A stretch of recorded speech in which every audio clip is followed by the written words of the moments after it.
Dos Davao del Sur nandito. Oh, Canada!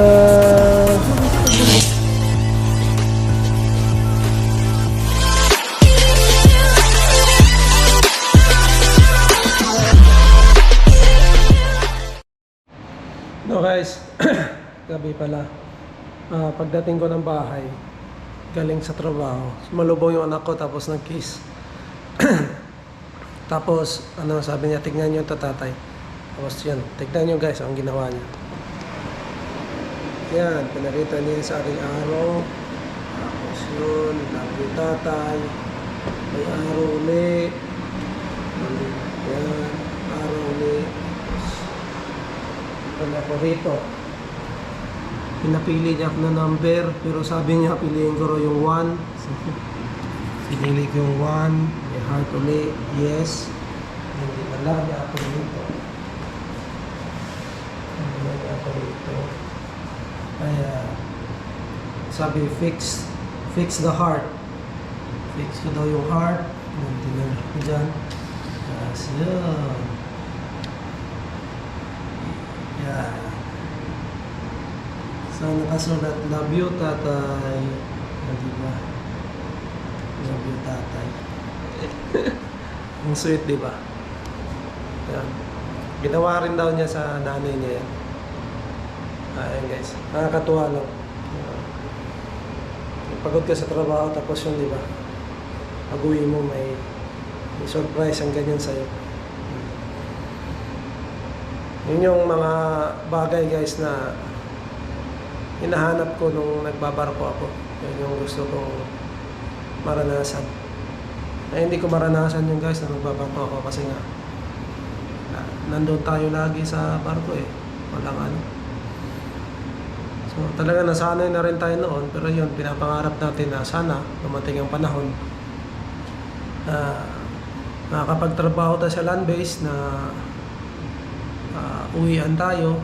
Kumbaga, trabaho ko sa umaga ba, tapos uwi ka sa hapon, kikita mo yung pamilya mo, asawa mo, nakakasama mo sila, lalo ngayong weekends, diba? Sabado, linggo, walang trabaho, pwede kayo mamasyal, kung saan kayo gustong pumunta, makapag-banding kayo, refresh sa utak mo rin, diba? Ganun na ang buhay guys, ganun ang gusto kong buhay. So yung sa barko kasi, hindi natin magawa yun kasi nga 9 months tayong mawawala guys, nandun tayo lagi. Kaya noon kinalimutan ko lahat yan guys, yung mga okasyon like birthday, anniversary, Christmas, at kung ano, lahat ng okasyon guys, inano ko yan. I mean, alam ko pero ini-ignore ko kasi nga malulungkot lang ako pag inisip ko kasi yan, kasi yun yung mga bagay na wala ako eh, na hindi ko kayang gawin kasi wala ako. Parang pakiramdam ko guys, hindi ako kasama sa pamilya. Nagbibigay lang ako ng suporta, oo, nandun na tayo, makapagbigay ka ng pera sa pamilya mo, pero yung presensya mo na nandoon ka, nakasama ka nila, yun ang wala sa'yo. Yun. Ngayon, tinupad ni Lord ang aking dasal na sana darating ang panahon na nakakapagtrabaho din ako land base and makakasama ko sila. Ngayon binigay niya. Hindi ko expected to guys na ganito kaaga niya ibigay. Pero yun, binigay ni Lord. So thank you Lord. Maraming salamat. Hello guys, good morning. Pupunta kami ngayon sa Spot Pinoy. No. Salamin check. So yun ka, excited na tayo makita sila kasi nga bibihira lang gawin, tsaka first time nilang gawin na kita-kita. Marami na akong nakita na nandoon guys kasi nag-live sila.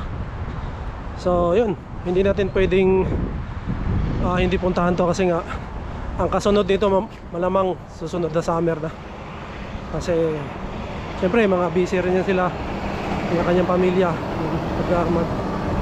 outing, camping din yan sila sa mga sarili nila. Then tayo na nandito, siyempre pupuntahan natin yan. And yun, mamimit na natin silang tatlo and papapicture tayo. And syempre mga idol natin yan sila eh. Tsaka si Sir Inags wala kasi may bakasyon sa Cancun, Mexico.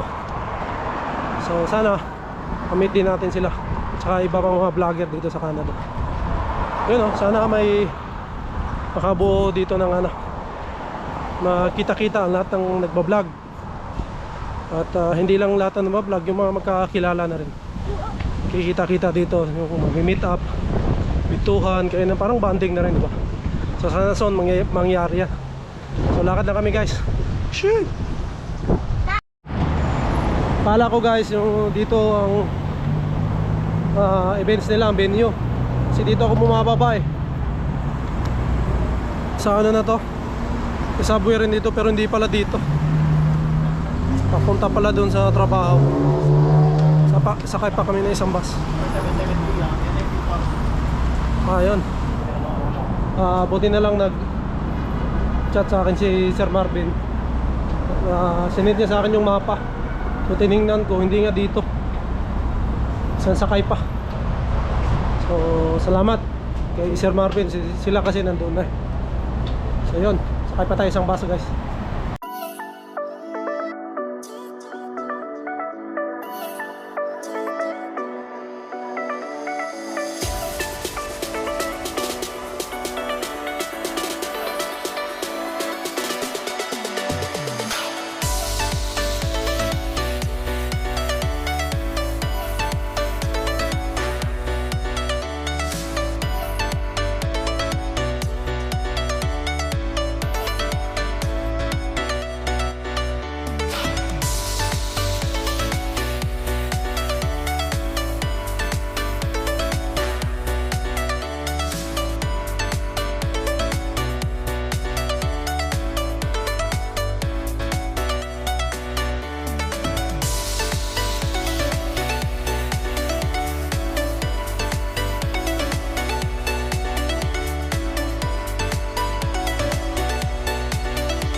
For musicians and singers who would like to join us, please go to our Toronto Finest page on Facebook and just give us a message there at sama-sama po tayo kakanta. Together, wala akong edad yan. Ako matanda, makabata. Alright? Everyone? So, we are giving salamat po sa organizers ng Toronto Fiesta at Shamagan sa Volcan po. And everyone, thank you very much. We're gonna see you again at Von Shamagan this July. But anyway guys, we are going to sing our final song. Actually, kanta po namin ito. Sabi namin, ito ang aming theme song. Dahil dito po kami nagsimula, dito sa kanta na ito. This song is very close to our heart. This is a song from the Tambay muna tayo tayo. The title is Seasons of Love. Thank you very much everyone! And interested. And Elisa, I saw that some of your students, they also perform in their school, right? There was like a sisters or something. Yes. Makarnapin. Ito? Kanina? O na ano ko nga sa vlog? Grabe. Makarnapin kanina. Saan ba nakaparada dito? Doon sa dulo. Kaya nilipat. Hindi yan. Ito lang. Hindi, wala. Bangga na talaga. Ito. Bakit gusto nilang buksan yan sir? Ano, may alarm? May kukunik pa sila dyan para start. Ano, may pulis.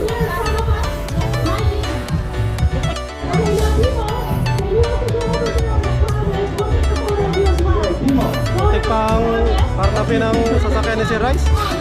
Buti napansin nila. Ayan o, kinalas dito. Itong kalasin.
A lot of vendors, and also kagaya nga kanina, si Ma'am Esther ng Robinson's Land Corp.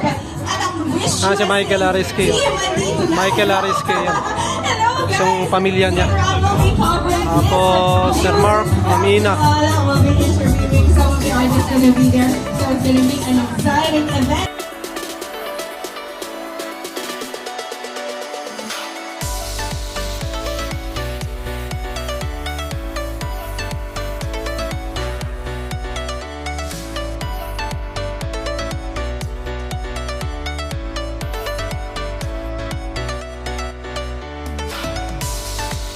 Uwi na sila. Tapos na po, isa po yun. Si Rice. Once again, my name is Giselle Mirasol. I'm a realtor at SoulByG.com. But I'm here as well to help our Grand Festival. Ina. Here